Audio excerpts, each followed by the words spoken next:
નમસ્કાર મિત્રો, સ્વાગત છે તમારું અમારી યુટ્યુબ ચેનલમાં। તો મિત્રો, સમગ્ર શિક્ષા અભિયાન અંતર્ગત જે કસ્તુરબા ગાંધી બાલિકા વિદ્યાલયમાં જે અલગ અલગ પોસ્ટો ભરતી જાહેર કરવામાં આવેલી છે, તો તેમાં જાતે ઓનલાઈન અરજી કેવી રીતે કરી શકાય તેના વિશે સ્ટેપ બાય સ્ટેપ આજના વિડીયોમાં આપણે માહિતી મેળવશું। પરંતુ તે પહેલા વિડીયો ગમે તો લાઈક અને શેર કરી દેજો, ચેનલમાં નવા હોય તો ચેનલને સબસ્ક્રાઇબ કરી દેજો। તો ચાલો મિત્રો, વિડીયોની શરૂઆત કરીએ।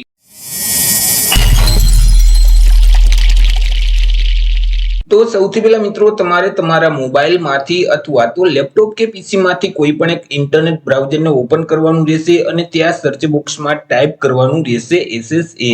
જેવું તમે SSA ટાઈપ કરી તમે તેને સર્ચ કરશો તો તમારી સામે આ મુજબની એક સ્ક્રીન ઓપન થઈ જશે કે જ્યાં સમગ્ર શિક્ષા અભિયાનની ઓફિશિયલ વેબસાઇટ છે તે તમને સૌથી પહેલા જોવા મળશે ssagujrat.org। તો તે વેબસાઇટ ઉપર તમારે ક્લિક કરવાનું રહેશે। જેવું તમે વેબસાઇટ ઉપર ક્લિક કરશો એટલે સમગ્ર શિક્ષા અભિયાનનું જે પોર્ટલ છે તે પોર્ટલ ઓપન થઈ જશે। નીચે તમે સ્ક્રોલ કરશો તો અહીં તમને એક રિક્વાયરમેન્ટનો ઓપ્શન જોવા મળશે, તેના ઉપર તમારે ક્લિક કરવાનું રહેશે એટલે ફરીથી આ મુજબની સ્ક્રીન ઓપન થઈ જશે। હવે પોર્ટલ ઉપર સૌથી પહેલા તો તમારે તમારું રજીસ્ટ્રેશન છે તે કરવાનું રહેશે। તેના માટે અહીં તમને એક રજીસ્ટ્રેશનનો ઓપ્શન જોવા મળશે, તેના ઉપર તમારે ક્લિક કરવાનું રહેશે એટલે તમને એક રજીસ્ટ્રેશન ફોર્મ છે તે આપી દેવામાં આવશે। તે ફોર્મમાં તમામ માહિતી ભરવાની રહેશે, જેમ કે ટાઇટલ જે લાગુ પડતું હોય તે ટાઇટલ અહીંથી તમારે સિલેક્ટ કરી દેવાનું રહેશે। તમારું જે તે નામ હોય તે નામ આ બોક્સમાં ટાઈપ કરવાનું રહેશે। પિતા કે પતિનું નામ આ બોક્સમાં ટાઈપ કરી અને તમારી જે સરનેમ છે એટલે કે અટક છે તે અહીં તમારે ટાઈપ કરી દેવાની રહેશે। માતાનું નામ છે તે આ બોક્સમાં ટાઈપ કરવાનું રહેશે। તમારી જે તે જન્મ તારીખ હોય તે કેલેન્ડરમાંથી સિલેક્ટ કરી દેવાની રહેશે। તમારું જેન્ડર મેલ કે ફિમેલ અહીંથી સિલેક્ટ કરી અને તમારું ઈમેલ આઈડી આ બોક્સમાં ટાઈપ કરવાનું રહેશે। તમારા જે તે મોબાઈલ નંબર હોય તે નંબર અહીં તમારે ટાઈપ કરી દેવાના રહેશે। જો તમે લેન્ડલાઇન નંબર યુઝ કરતા હોય તો તમારા જે લેન્ડલાઇન નંબર છે તે STD કોડ નંબર સાથે અહીં તમારે ટાઈપ કરવાના રહેશે। તમારે જે પાસવર્ડ રાખવો હોય તે પાસવર્ડ આ બોક્સમાં ટાઈપ કરી અને તે જ પાસવર્ડને ફરીથી કન્ફર્મ કરવા માટે અહીં તમારે ટાઈપ કરી દેવાનું રહેશે। અહીં મિત્રો, તાજેતરનો પાસપોર્ટ સાઇઝનો ફોટોગ્રાફ છે તે તમારે અપલોડ કરવાનો રહેશે। તમે જે ફાઇલ અપલોડ કરો છો તે ફાઇલનું ફોર્મેટ JPG અથવા તો JPEG અથવા તો PNG ફોર્મેટ હોવું જોઈએ અને ફાઇલની સાઇઝ છે તે 200 KB સુધી હોવી જોઈએ। અહીં જે ચોઈસ ફાઇલનો ઓપ્શન આપેલ છે તેના ઉપર ક્લિક કરશો તો ડિવાઇસ ઓપન થઈ જશે કે જ્યાં તમે તાજેતરનો સ્કેન કરેલ પાસપોર્ટ સાઇઝનો ફોટોગ્રાફ રાખેલ છે તેને સિલેક્ટ કરશો તો અહીં ફોટોગ્રાફ અપલોડ થઈ જશે।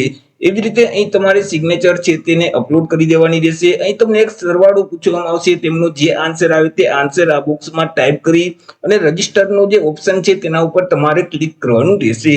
જેવું મિત્રો તમે રજીસ્ટરના બટન ઉપર ક્લિક કરશો એટલે તમે જે ઈમેલ આઈડી આપેલ છે તે આઈડી ઉપર મિત્રો એક લિંક છે તે મોકલવામાં આવશે।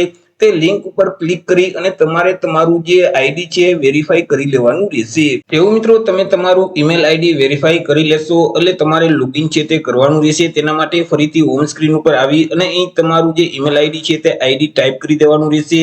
રજીસ્ટ્રેશન કરતી વખતે તમે જે પાસવર્ડ સેટ કરેલ છે તે પાસવર્ડ આ બોક્સમાં ટાઈપ કરી લોગિનના બટન ઉપર ક્લિક કરી દેવાનું રહેશે। જેવું મિત્રો તમે લોગિન કરશો એટલે આ મુજબની એક સ્ક્રીન છે તે ઓપન થઈ જશે। સમગ્ર શિક્ષા દ્વારા જેટલી ભરતીમાં અરજી ફોર્મ શરૂ હશે તેનું એક લિસ્ટ તમને જોવા મળશે। અહીં મિત્રો પોસ્ટનું નામ છે તે તમને જોવા મળશે।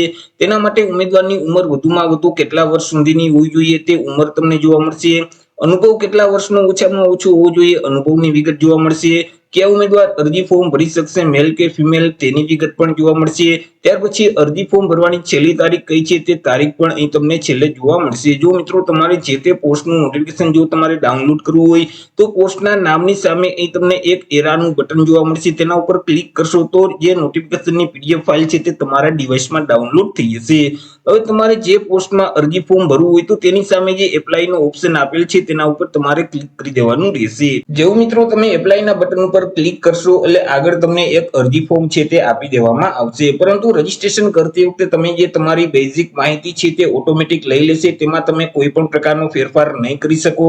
જેમ કે ટાઇટલ છે, તમારું નામ છે, તમારા પિતા કે પતિનું નામ છે, તમારી સરનેમ છે, માતાનું નામ છે, તમારી જન્મ તારીખ છે, જેન્ડર છે, તમારું ઈમેલ આઈડી, મોબાઈલ નંબર છે, લેન્ડલાઇન નંબર છે, આ તમામ વિગત છે તે અહીં તમે રજીસ્ટ્રેશન કરતી વખતે જે વિગત આપેલ છે તે ઓટોમેટિક લઈ લેશે। તમારો ફોટોગ્રાફ અને તમારી સિગ્નેચર પણ અહીં તમને જોવા મળશે, તેમાં પણ તમે કોઈ પણ પ્રકારનો ફેરફાર કરી શકતા નથી. ત્યાર પછી નીચે તમારે અલગ અલગ બે સરનામા આપવાના રહેશે. સૌથી પહેલા તો તમારું જે કરંટ એડ્રેસ છે એટલે કે હાલનું સરનામું છે તે આપવાનું રહેશે. હાલના સરનામામાં અહીંથી રાજ્યનું નામ તમારે સિલેક્ટ કરી દેવાનું રહેશે. તમારા જિલ્લાનું નામ અહીંથી તમારે સિલેક્ટ કરવાનું રહેશે. તાલુકાનું નામ સિલેક્ટ કરી તમારા ગામ કે શહેરનું નામ છે તે આ બોક્સમાં તમારે ટાઈપ કરી દેવાનું રહેશે. તમારું જે પૂરું સરનામું છે તે સરનામું અહીં ટાઈપ કરી અને એરિયાના પિનકોડ નંબર અહીં ટાઈપ કરી દેવાના રહેશે. હાલનું સરનામું ફિલ કર્યા પછી તમારું જે પરમાનન્ટ એડ્રેસ એટલે કે જે કાયમી સરનામું છે તે આપવાનું રહેશે. પરંતુ હાલનું સરનામું અને કાયમી સરનામું બંને એક જ હોય તો અહીં જે ચેકબોક્સ છે તેમાં તમારે ટીક કરી દેવાનું રહેશે. પરંતુ બંને અલગ અલગ હોય તો તેમાં પણ રાજ્યનું નામ સિલેક્ટ કરી તમારા જિલ્લાનું નામ છે તે સિલેક્ટ કરી દેવાનું રહેશે. તાલુકાનું નામ સિલેક્ટ કરી ગામ અથવા તો શહેરનું નામ આ બોક્સમાં ટાઈપ કરી તમારું જે સરનામું છે તે સરનામું અહીં ટાઈપ કરી દેવાનું રહેશે અને એરિયાના પિનકોડ નંબર આ બોક્સમાં ટાઈપ કરવાના રહેશે. ત્યાર પછી નીચે તમારે એજ્યુકેશન ક્વોલિફિકેશન એટલે કે શૈક્ષણિક લાયકાતની વિગત આપવાની રહેશે. તેમાં સૌથી પહેલા તમે જે ગ્રેજ્યુએશન પાસ કરેલ છે તેની વિગત આપવાની રહેશે. ગ્રેજ્યુએશનમાં તમે કઈ ડિગ્રી મેળવેલ છે તે ડિગ્રીનું નામ અહીંથી તમારે સિલેક્ટ કરી દેવાનું રહેશે.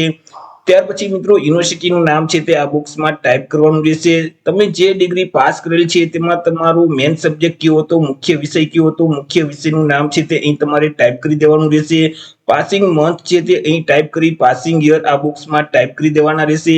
ત્યાર પછી સીટ નંબર છે તે અહીં ટાઈપ કરવાના રહેશે. ટોટલ કેટલા માર્ક છે તે ટોટલ માર્ક આ બોક્સમાં ટાઈપ કરી અને તેમાંથી તમે કેટલા માર્ક મેળવેલ છે તે મેળવેલ માર્ક અહીં ટાઈપ કરવાના રહેશે.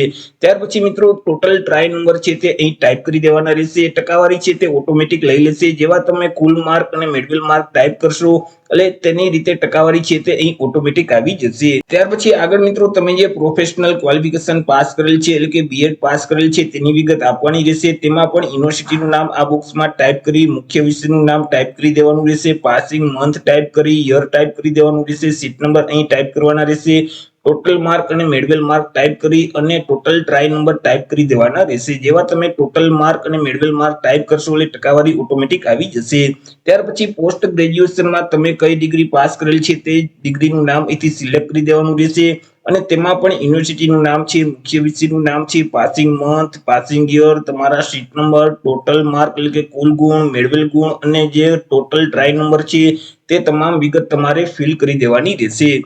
નીચે મિત્રો તમારે ભાષાની માહિતી છે તે આપવાની રહેશે. અહીં તમને ઇંગ્લિશ, ગુજરાતી અને હિન્દી 3 લેંગ્વેજ છે તે જોવા મળશે. જે લેંગ્વેજ તમે રીડ કરી શકતા હોય તો તેની સામે જે ચેકબોક્સ છે તેમાં તમારે ટીક કરી દેવાનું રહેશે. જે લેંગ્વેજ તમે લખી શકતા હોય તો તેની સામે જે ચેકબોક્સ છે તેમાં તમારે ટીક કરવાનું રહેશે. જે લેંગ્વેજ તમે બોલી શકતા હોય તો તેની સામે જે ચેકબોક્સ છે તેમાં તમારે ટીક કરી દેવાનું રહેશે અને જે લેંગ્વેજ તમે સમજી શકતા હોય તો તેની સામે જે ચેકબોક્સ છે તેમાં તમારે ટીક કરવાનું રહેશે. ત્યાર પછી તમારી પાસે બેઝિક કોમ્પ્યુટરનું નોલેજ છે કે કેમ? જો કોમ્પ્યુટરનું નોલેજ હોય તો યસ સિલેક્ટ કરવાનું, નહીતર તમારે નો સિલેક્ટ રાખવાનું રહેશે. ત્યાર પછી નીચે તમારે અનુભવની વિગત છે તે આપવાની રહેશે.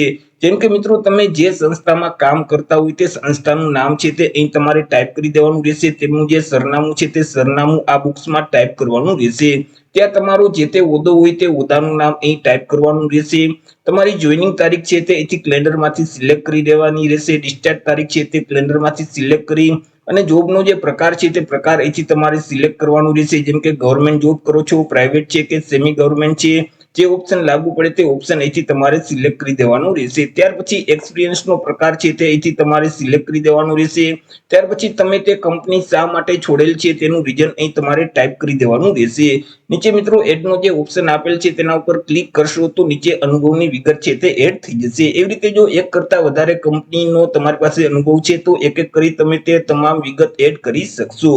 નીચે તમને એક ડિક્લેરેશન જોવા મળશે, તેને વાંચી એક્સેપ્ટ કરવા માટે ચેકબોક્સમાં તમારે ટિક કરી દેવાનું રહેશે અને જે સેવ નું બટન છે તેના ઉપર તમારે ક્લિક કરવાનું રહેશે. જેવું મિત્રો તમે સેવ ના બટન ઉપર ક્લિક કરશો એટલે તમારી અરજી છે તે સેવ થઈ જશે. હવે અહીં જેટલી ભરતીમાં અરજી ફોર્મ શરૂ છે તેનું જે લિસ્ટ છે તેમાં તમે જે પોસ્ટમાં અરજી ફોર્મ ભરેલ છે અને તમે અરજી સેવ કરેલ છે તો ત્યાં મિત્રો એપ્લાયની જગ્યાએ તમને અલગ અલગ બે ઓપ્શન જોવા મળશે, એડિટ અને કન્ફર્મ.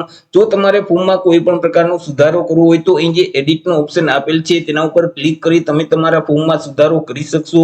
પરંતુ ફાઇનલી તમારે અરજી ફોર્મને કન્ફર્મ કરવું હોય તો અહીં જે કન્ફર્મનો ઓપ્શન આપેલ છે તેના ઉપર તમારે ક્લિક કરી દેવાનું રહેશે. કન્ફર્મના બટન ઉપર ક્લિક કરશો એટલે મિત્રો એક પ્રિવ્યુ ફોર્મ છે તે ઓપન થઈ જશે. તેમાં તમામ માહિતી એકવાર ચેક કરી લેવાની રહેશે. નીચે સ્ક્રોલ કરશો તો અહીં તમને એક સબમિટનો ઓપ્શન જોવા મળશે. જો તમારે અરજી ફાઇનલી સબમિટ કરવી હોય તો સબમિટના બટન ઉપર ક્લિક કરી દેવાનું રહેશે. સબમિટના બટન ઉપર ક્લિક કરશો એટલે આ મુજબનો એક પોપઅપ મેસેજ છે તે જોવા મળશે. તેમાં મિત્રો અહીં જે ગ્રીન કલરમાં યસ સબમિટનો ઓપ્શન આપેલ છે તેના ઉપર તમારે ક્લિક કરી દેવાનું રહેશે. જેવું તમે યસ સબમિટના બટન ઉપર ક્લિક કરશો એટલે તમારી અરજી ફાઇનલી સબમિટ થઈ જશે. અરજી ફોર્મને સબમિટ કર્યા પછી અહીં મિત્રો જે લિસ્ટ છે અલગ અલગ પોસ્ટનો, તો તેમાં મિત્રો તમે જે પોસ્ટમાં અરજી ફોર્મ ભરેલ છે તો તેમાં એપ્લાયની જગ્યાએ તમને એક ડાઉનલોડનો ઓપ્શન જોવા મળશે. તે ડાઉનલોડના બટન ઉપર ક્લિક કરી તમે જે અરજી ફોર્મ ભરેલ છે તેની પીડીએફ ફાઇલ તમે તમારા ડિવાઇસમાં ડાઉનલોડ કરી શકશો. તો એ રીતે મિત્રો જે સમગ્ર શિક્ષા અભિયાન અંતર્ગત કસ્તુરબા ગાંધી બાલિકા વિદ્યાલયમાં અલગ અલગ પોસ્ટ પર જે ભરતી જાહેર કરવામાં આવેલી છે તેમાં તમે જાતે જ ઓનલાઈન અરજી કરી શકો છો. તો આશા રાખું છું વિડીયો પસંદ પડ્યો હશે. વિડીયો પસંદ પડ્યો તો લાઈક અને શેર કરી દેજો. ચેનલમાં નવા હોય તો ચેનલને સબસ્ક્રાઇબ કરી દેજો. આપણે મળીશું એક નવા ટોપિક સાથે એક નવા જ વિડીયોમાં. ત્યાં સુધી જય હિન્દ, વંદે માતરમ.